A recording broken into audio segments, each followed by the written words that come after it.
Welcome to the Banker Lamp. Please enjoy the video. You start by getting into the router now.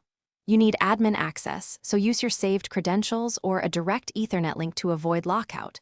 Once you're connected, open a browser and type the router IP, commonly 192, 168, 0, 1 or 192, 168, 1, 1, then sign in. Make sure you note the current SSID and password before changing anything. This preserves access if something goes wrong. After login, locate the wireless or Wi-Fi settings section. Now change the actual password and security mode. Navigate to wireless or Wi-Fi settings and pick the security type.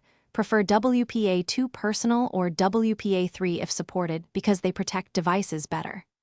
Enter a new strong passphrase. Mix upper and lowercase, numbers and symbols, aim for at least 12 characters. Once entered, save or apply the settings. The router may reboot. Make sure to write down the new password or store it in a password manager so you can reconnect your devices cleanly. Finish by reconnecting every device to the network using the updated password. If a device won't join, first reboot the router and that device, then use the device's Wi-Fi settings to forget the network and try again. This clears cached credentials.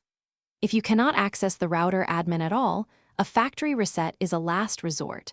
Hold the reset button and reconfigure from scratch. But remember to set a strong admin password and secure Wi-Fi settings afterward to prevent unauthorized access.